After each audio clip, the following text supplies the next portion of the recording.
लड़की जानबूझकर अपने नुकीले दांत दिखाती है, जिससे उसके बगल में बैठी महिला डर के मारे चीखने लगती है। वो और उसकी सबसे अच्छी दोस्त दोनों पिशाच हैं। वे दिन में ताबूतों में सोती हैं और रात में बाहर घूमती हैं। वे खून पर जीवित रहती हैं, फिर भी वे कभी इंसानों को नुकसान नहीं पहुंचाती, बल्कि सिर्फ चूहों का खून पीती हैं। अन्ना की मुलाकात सुंदर जैक से तब होती है जब वो नाइट स्कूल जाती है और उसकी नसें उसकी ओर आकर्षित हो जाती हैं। जैक उसकी पीली गोरी त्वचा पर मोहित हो जाता है और वे प्रेमी बन जाते हैं। एक दिन अन्ना जैक के घर जाती है।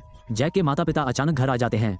पता चलता है कि जैक के माता पिता साधारण नहीं हैं, अन्ना से सिर्फ हाथ मिलाने। उन्हें पता नहीं चलता कि अन्ना के जाने के बाद उसमें कुछ गड़बड़ है। क्या आपने उसके हाथों को जमते हुए महसूस किया? अगले दिन नाश्ते पर जैक के पिता उसे धीरे से बताते हैं कि अन्ना की त्वचा बहुत पीली है। वो वास्तव में पिशाच हो सकती है। जैक को इस पर विश्वास नहीं होता। वो अपने माता पिता पर गोरे लोगों के साथ भेदभाव करने का आरोप लगाता है। पिता और पुत्र के बीच सुलह कराने के लिए दोनों के बीच एक बड़ा झगड़ा होता है।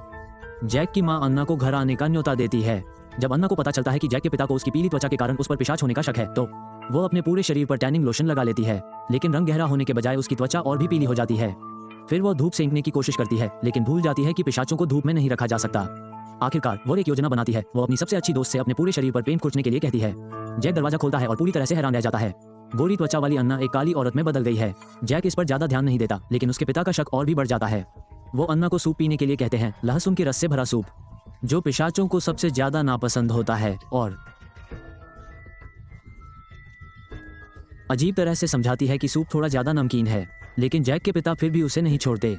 अन्ना अपने पिशाच शक्ति का उपयोग करके पिता की यादें मिटाने की कोशिश करती है, लेकिन आश्चर्य की बात यह है कि उसकी शक्ति का उन पर कोई असर नहीं होता।